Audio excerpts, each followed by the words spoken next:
First question I want to ask you is, what does C2 represent to you? Um, it's more like a family, than a business or organization. I actually met Chad uh, through fishing. He wanted to do a video with me.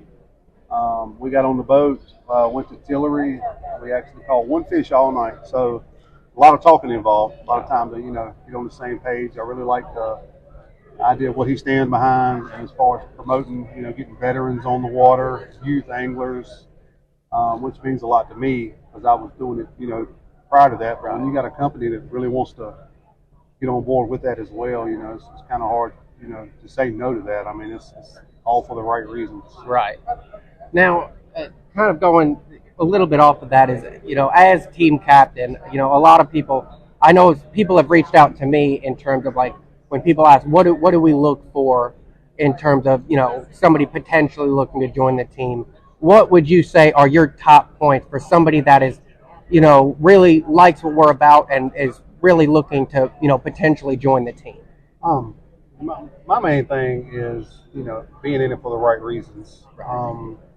You know, there's one thing to be a pro staff, or just to join something, just to join it, Right. just to have a label. Yeah.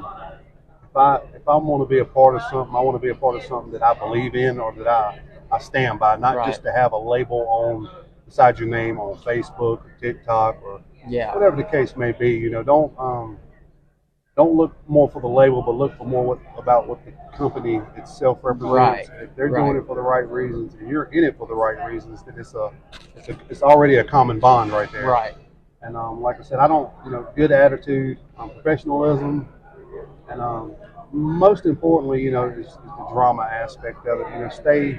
Stay focused on you, and don't get caught up in the mix of drama Yeah. and all that unnecessary stuff because that'll hold anybody back. Right.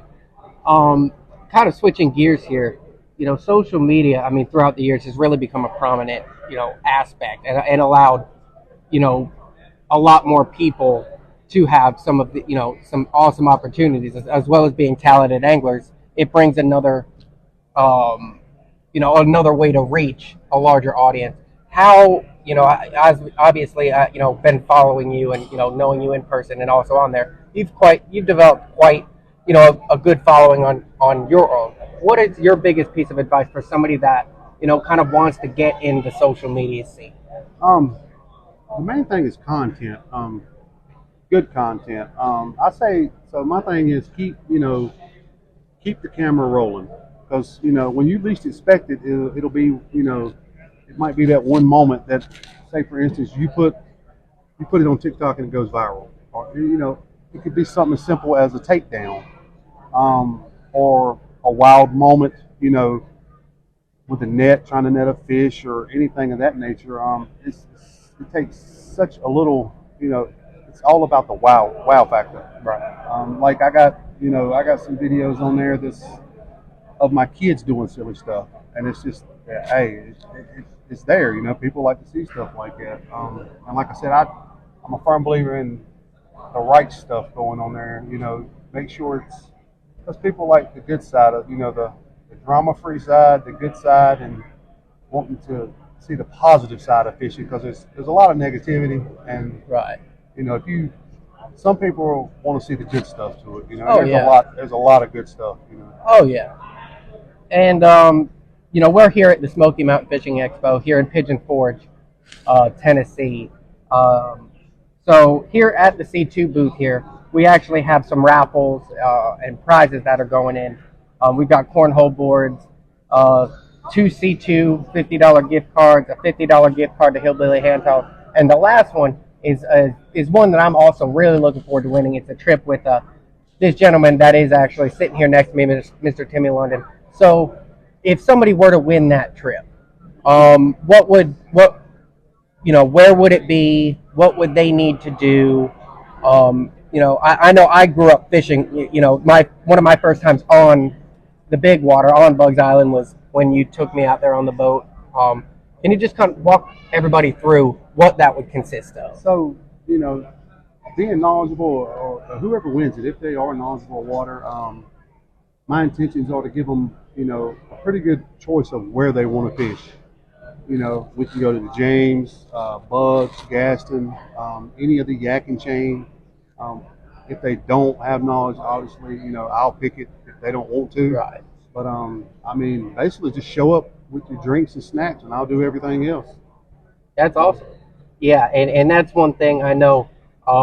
Even before joining C2, that's one thing I really noticed is that they're all about giving back. So, and Timmy has always been, you know, one that always wants to jump in, that wants to help teach people, not only take them out and just put them on fish, but he, you know, teach them why we're fishing here, what he's looking for, you know, the rigs he's using, the bait he likes to use. So he's a really great resource. And even if you don't win that trip with him, you know, I really encourage anybody watching to reach out to him, ask the questions, because at the end of the day, we all started somewhere. And I know the first time I got on the boat, I nagged him to death with questions of why. But you know, that was a big part of, you know, how I grew, and that kind of goes to my next, you know, one of my final questions here for you is, how did you learn? Like, who, I guess, quote, mentored you? Who did you ask those same questions to growing up? So I learned a lot of stuff from people like Zach Royce, Dale Lowe, Christian Moore. You know, and so everybody, one thing I've learned is everybody has their own style. And everybody has to learn their way of fishing, but you can always take something from somebody else and, you know, mold it into what you do. My actual first trip out on a boat was by myself, on a 15-foot little Galaxy boat. I mean, you know, wasn't nothing to it, but it was a lot of trial and error, running up on the bank, losing tons of rigs because I didn't know where I was fishing or what I was doing. But you know, over time, and you know, you figure these things out, and you know, it always helps to have, nobody is above learning. I mean, to this day, I still learn. I take notes. Oh yeah. All right, my last question for you, Timmy, is if you could pick one place to fish for the rest of your life, where would it be and why?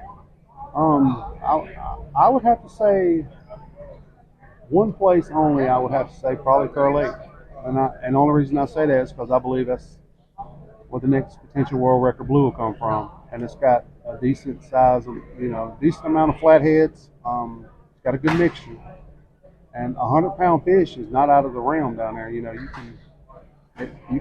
can get one. You know, I think it holds more 100-pound class fish than any lake, river, or reservoir in the U.S. That's just my opinion. Yeah. So you wouldn't pick High Rock Lake? God. No, absolutely not. Well, Timmy, I appreciate you, you know, taking the time to answer some of these questions. And for anybody watching, I hope you guys took all that information and can really do something with it. And I hope all of you break your PB soon.